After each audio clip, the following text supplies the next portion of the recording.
सप्तषष्टितम अध्याय। राजा नल का ऋतुपर्ण के यहाँ अश्वाध्यक्ष के पद पर नियुक्त होना और वहाँ दमयंती के लिए निरंतर चिंतित रहना तथा उनकी जीवल से बातचीत। बृहदश्व मुनि कहते हैं, करकोटक नाग के अंतर्धान हो जाने पर निष्ठनरेश नल ने 10वें दिन राजा ऋतुपर्ण के नगर में प्रवेश किया।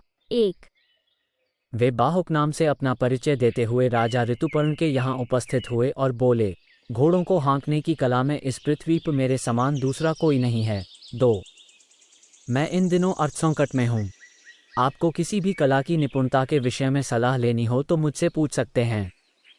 अन्न, संस्कार, भांति भांति की रसोई बनाने का कार्य भी मैं दूसरों की अपेक्षा विशेष जानता हूँ।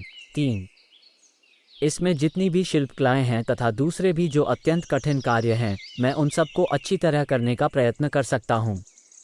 महाराज ऋतुपर्ण, आप मेरा भरण पोषण कीजिए। 4 ऋतुपर्ण ने कहा, बाहुक, तुम्हारा भला हो, तुम मेरे यहाँ निवास करो। ये सब कार्य तुम्हें करने होंगे। मेरे मन में सदा यही विचार विशेषतः रहता है कि मैं शीघ्रतापूर्वक कहीं भी पहुँच सकूं। 5 अतः तुम ऐसा उपाय करो जिससे मेरे घोड़े शीघ्रगामी हो जाएं। आज से तुम हमारे अश्वाध्यक्ष हो। 10,000 मुद्राएं तुम्हारा वार्षिक वेतन है। 6 वार्षणेय और जीवल, ये दोनों सारथी तुम्हारी सेवा में रहेंगे। बाहुक, इन दोनों के साथ तुम बड़े सुख से रहोगे। तुम मेरे यहाँ रहो। 7 बृहदश्व मुनि कहते हैं, राजन, राजा के ऐसा कहने पर नल वार्षणेय और जीवल के साथ सम्मानपूर्वक ऋतुपर्ण के नगर में निवास करने लगे। 8 वे दमयंती का निरंतर चिंतन करते हुए वहां रहने लगे। वे प्रतिदिन सायंकाल इस एक श्लोक को पढ़ा करते थे। 9 भूख प्यास से पीड़ित और थकी मांदी वो तपस्विनी उस मंदबुद्धि पुरुष का स्मरण करती हुई कहाँ सोती होगी तथा अब वह किसके समीप रहती होगी। 10 एक दिन रात्रि के समय जब राजा इस प्रकार बोल रहे थे, जीवल ने पूछा, बाहुक, तुम प्रतिदिन किस स्त्री के लिए शोक करते हो? मैं सुनना चाहता हूँ। 11 आयुष्मान, वह किसकी पत्नी है जिसके लिए तुम इस प्रकार निरंतर शोकमग्न रहते हो? तब राजा नल ने उससे कहा, किसी अल्पबुद्धि पुरुष के एक स्त्री थी जो उसके अत्यंत आदर की पात्र थी, किंतु उस पुरुष की बात अत्यंत दृढ़ नहीं थी। वह अपनी प्रतिज्ञा से फिसल गया। किसी विशेष प्रयोजन से विवश होकर वो भाग्यहीन पुरुष अपनी पत्नी से बिछुड़ गया।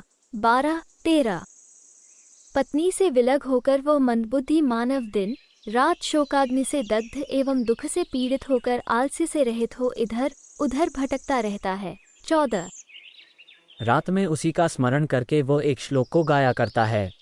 सारी पृथ्वी का चक्कर लगाकर वो कभी किसी स्थान में पहुंचा और वहीं निरंतर उस प्रियतमा का स्मरण करके दुख भोगता रहता है, यद्यपि वो उस दुख को भोगने के योग्य है नहीं। 15 वह नारी इतनी पतिव्रता थी कि संकट काल में भी उस पुरुष के पीछे पीछे वन में चली गई, किंतु उस अल्प पुण्य वाले पुरुष ने उसे वन में ही त्याग दिया।